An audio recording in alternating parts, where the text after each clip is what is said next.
नमस्कार साथियों। उत्तर प्रदेश सरकार की हर भर्ती की घोटाले की पोल खोलूंगा। हाँ, मैं अमित गंगवार बोलूंगा। साथियों,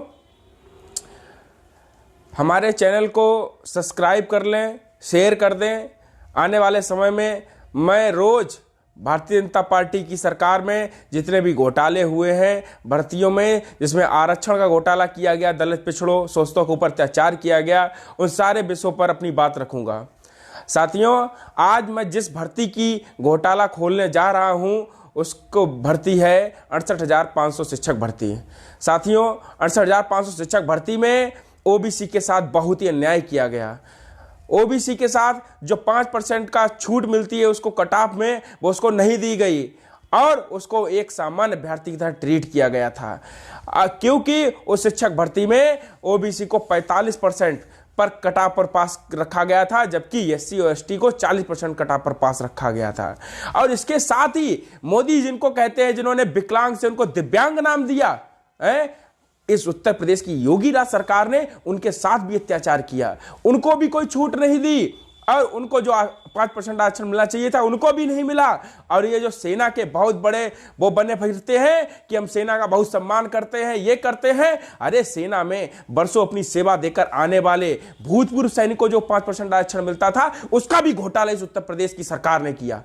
साथियों, इसके साथ जो स्वतंत्रता सेनानी, जिनके पापा, जिनके बाबा, जिनके दादा ने अपनी जीवन कुर्बान कर दिया था इस देश को आज़ादी दिलाने के लिए, उनको स्वतंत्र सेनानियों को मिलने वाला आरक्षण 5%, उसका भी घोटाला इस योगी राज की सरकार ने किया है। इस योगी राज सरकार ने जितने घोटाले किए हैं, इतने घोटाले आज तक किसी सरकार में नहीं हुए हैं। और सारे घोटाले ओबीसी, एससी और इन्होंने सामान्य वर्ग के अभ्यर्थियों को भी नहीं छोड़ा है।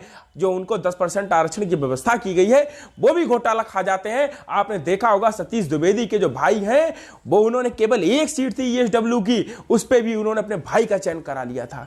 जब आवाज उठी तो उन्होंने उस पर इस्तीफा दिया। लेकिन अगर किसी ने गलत किया है तो उस पर इस्तीफा नहीं दिया जाता है, उस व्यक्ति को जेल भेजा जाता है। उसका भाई मंत्री का भाई था, तो इसका मतलब यह है कि उसके ऊपर कोई कार्रवाई नहीं होगी।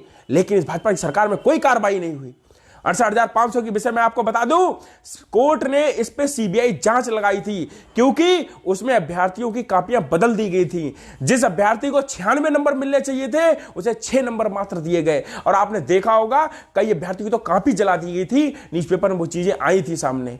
कितने बड़े पैमाने पर ओबीसी, एससी के अभ्यर्थी कैसे भी नौकरी में ना पहुंचे, इसके लिए यह सरकार कितना षड्यंत्र कर रही है। 68,500 के बाद 69,000 में भी घोटाला किया गया। इसके बाद आपने देखा होगा कि जो आई थी खंड शिक्षा अधिकारी की भर्तियां, उसमें भी घोटाला किया गया।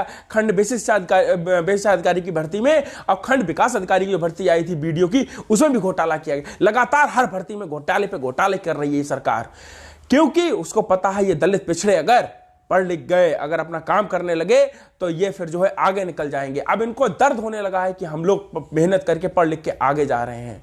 मैं इनको बता दूं, बहुजनों का आरक्षण जो सरकार खाएगी वो उत्तर प्रदेश में नहीं रह पाएगी। उत्तर प्रदेश दलित पिछड़ों से चलता है। आप कितना भी केशव प्रसाद मौर्य स्टूल मंत्री ले आइए, आप चाहे स्वतंत्र देव सिंह गुलाम ले आइए, स्वतंत्र देव सिंह बहुत बड़े गुलाम हैं। उनसे हम लोग कई बार मिले, हम लोगों ने कहा कि इसमें गड़बड़ियां हुई हैं, लेकिन उन्होंने कभी स्वीकार नहीं किया। उन्होंने कभी मंत्री से नहीं कहा कि इसमें गड़बड़ियां हैं, इसको ठीक करो। लेकिन जब हम लोगों ने 69,000 शिक्षक भर्ती अभ्यर्थियों ने उस पर धरना दिया था, तब उन्होंने स्वीकार किया। आप लोगों ने देखा होगा, हम लोगों के संघर्ष से आप परिचित होंगे।